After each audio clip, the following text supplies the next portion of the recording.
Halo sobat, balik lagi sama gue Owen di FPL 62. Euro 2020 sudah selesai. Makanya saat ini sekarang kita langsung fokus aja ke FPL musim baru, yaitu musim 2021-2022. Jadi sekarang gue bakal langsung membahas mengenai pemain defenders atau pemain belakang siapa aja yang perlu kita targetin untuk FPL kita di musim baru ini. Jadi jangan kemana-mana, tonton terus video sampai habis, dan buat yang belum subscribe jangan lupa untuk subscribe dulu.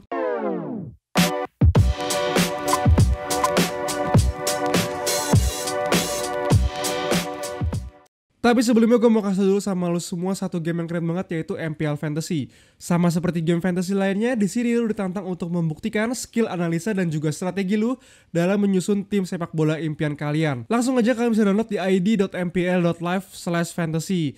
Dan menurut gue kenapa MPL Fantasy ini seru banget, yaitu yang pertama, lo bisa main game fantasy dari berbagai liga di dunia seperti Liga Inggris, Liga Jerman, Liga Prancis, dan lain-lainnya. Dan yang kedua, hadiahnya ini bisa langsung lu ambil setelah pertandingan itu selesai. Jadi nggak perlu nunggu satu season, tapi setelah pertandingan itu selesai langsung bisa ngambil hadiahnya.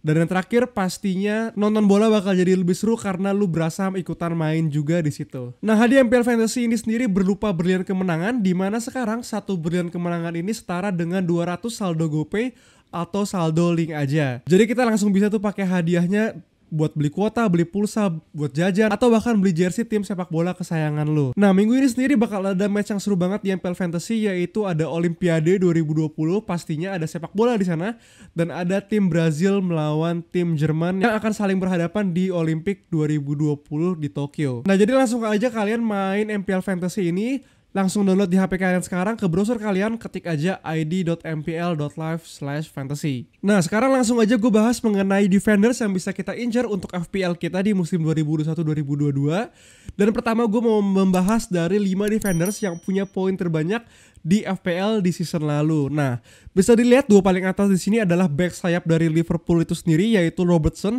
dan juga Alexander-Arnold atau TAA di sini, dengan cuma beda 1 poin mereka, tapi harganya di season ini mereka beda 0,5. Robertson ini dapat harga di angka 7 juta pound, sedangkan TAA dapat 7,5. Dan ini pastinya jadi perlu dipertimbangkan gitu ya, walaupun sebenarnya perlu diingat bisa aja ini dipengaruhi sama TAA yang waktu itu di musim lalu cuma start 34 kali, sedangkan Robo dia start 38 kali. Jadi menurut gue sih TAA masih lebih worth it di sini daripada Robertson gitu ya. Dan kemudian di bawahnya ada Cresswell dari West Ham yang seingat gue jarang banget pakai di FPL season kemarin. Dia musim lalu padahal total poinnya 153. Dan nextnya di situ ada Diaz dari Manchester City di harga yang sama, itu 5,5 juta pounds. Dan di urutan kelima ada Wan-Bissaka dengan 142 poinnya di harga 6 juta pounds. Nah, dari 5 pemain di sini sebenarnya ada beberapa key points yang bisa kita ambil gitu ya dalam memilih defenders. Yang pertama itu sendiri gue mau ngomong bahwa harga ini nggak bisa bohong gitu. Di sini udah gue bilang beberapa kali juga bahwa pasti mereka ada alasan kenapa harga mereka segitu ya. Jadi ada harga, ada kualitas lah gitu. Jadi pastinya di sini gue mau sekali lagi gue tekankan bahwa harga mahal itu ya nggak semena-mena kenapa harga mereka mahal, tapi pasti ada alasan dibalik harga mahal mereka itu. Nah, nextnya yang kedua di sini gue mau kasih tahu bahwa posisi back itu posisi mereka bermain pastinya berpengaruh sama total poin mereka. Kayak di sini bisa dilihat hampir semua back di sini tuh wing back gitu ya, atau back sayap pastinya, karena pastinya back sayap ini di formasi tertentu gitu ya bakal punya kesempatan buat bantu lini serang yang dan ada potensi pastinya buat dapetin poin ataupun assist ataupun gol gitu ya. Jadi sebisa mungkin saran dari gue adalah kalau lo mau ngambil back untuk FPL lo di musim depan, kalau bisa ngambil back dari back sayap atau wing back gitu ya. Jadi itu beberapa pelajaran yang bisa kita ambil dalam memilih back setelah kita melihat total poin di sini 5 defender dengan poin terbanyak kemarin season lalu.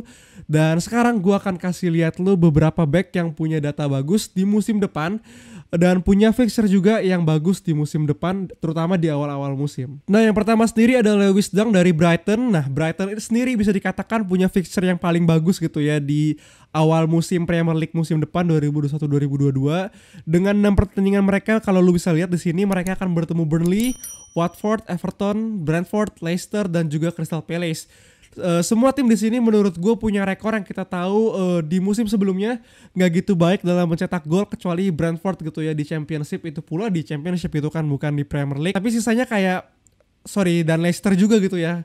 Tapi sisanya kayak Burnley, Everton yang akhir-akhir season itu agak buntu. Crystal Palace juga. Jadi kemungkinan besar mereka akan dapat clean sheet. Dan juga ada satu lagi pemain bertahan yang menurut gue selain dapat clean sheet pasti bisa dapat attacking return, yaitu adalah Lewis Dunk. Dimana di sini kalau lu lihat, walaupun dia back tengah gitu ya, kalau lu bisa lihat datanya di sini dia punya 32 kali shots, 5 assist dan 10 peluang yang diciptakan atau chances created, dan harganya itu cuma 5 juta. Nah, pastinya menurut gue di sini Lewis Dunk bisa jadi pilihan kita terutama di awal-awal musim. Tapi kalau lu nggak mau back tengah, menurut gue selain Lewis Dunk ada Veltman yang di back sayap gitu ya, lu bisa ambil dari Brighton itu sendiri. Nextnya ada back dari Everton yaitu Lucas Digne yang di 6 pertandingan pertamanya di Everton cukup bagus menurut gue, kayak ya oke lah gitu. Cuma Leeds, Brighton dan mungkin Aston Villa gitu ya yang mungkin bisa merepotkan Everton. Tapi menurut gue sisanya bisa diatasin sama Everton gitu. Dan Lucas Digne ini di musim lalu dia punya 7 assist dengan 13 kali shot dan 11 kali peluang besar yang diciptakan gitu ya, dan punya XGI sebesar 4,7 di sini. Dan kita tahu Lucas Digne ini bagaimana performanya gitu musim lalu di bawah Ancelotti. Cuman pastinya kita harus lihat lagi apakah Everton di preseasonnya dengan Rafael Benitez, Lucas Digne ini masih punya peran yang cukup bagus gitu ya di Everton, ataupun performa dari Everton itu sendiri apakah masih oke kayak awal-awal musim tahun lalu atau enggak. Kita harus perhatiin lagi lebih jauh lagi kalau kita mau memilih pemain dari Everton. Nah, berikutnya adalah pemain fenomenal season lalu dan juga pemain yang hebat banget sepanjang Euro 2020, yaitu adalah Luke Shaw. Dengan Manchester United juga walaupun pertandingannya cukup absurd di sini kalau lihat, tapi punya 1-2 pemain yang main di MU gitu ya, termasuk Shaw ini di awal season menurut gue bisa jadi pilihan kita semua. Shaw sendiri membuat 72 kali peluang di musim lalu, menurut gue itu banyak banget, dengan XGI-nya sebesar 6,59 dan juga 5 assist di musim lalu. Menurut gue ini luar biasa banget ya, dan kita tahu MU sendiri bakal diperkuat sama Jadon Sancho di musim depan. Jadi gue rasa bisa aja Shaw ini makin fenomenal dengan terutama di FPL points-nya gitu ya. Jadi Shaw menurut gue bisa jadi salah satu defender pilihan kita di awal musim tahun depan. Nah, terakhir sendiri ada back dari West Ham yang gue udah bilang tadi gue jarang pakai kayaknya di season kemarin, yaitu Cresswell, karena gue sendiri sedikit subjektif gitu ya dengan pertahanan dari West Ham waktu itu. Tapi ternyata dia adalah salah satu pemain defender dengan poin terbanyak di season lalu.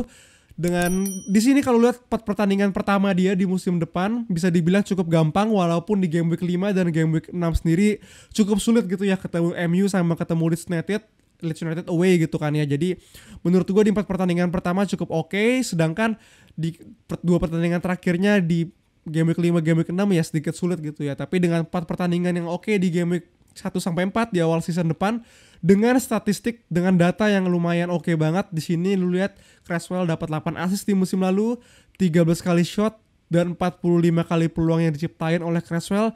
Menurut gua Cresswell juga pastinya bisa jadi pilihan kita di awal musim, terutama di 4 game week pertama untuk kita mainin dia di FPL kita tahun depan, terutama dengan dia yang udah terbukti di musim sebelumnya. Jadi menurut gue itu adalah beberapa pemain defenders yang bisa kita targetin di awal musim FPL kita di 2021-2022. Jangan lupa like video ini kalau kalian suka video ini, dan juga komen di bawah menurut kalian pemain atau defender siapa yang wajib banget kalian miliki di awal season FPL kalian tahun depan. Komen aja di bawah, dan juga kalau kalian merasa terbantu sama video ini jangan lupa untuk subscribe. Oke semuanya, thank you, bye bye.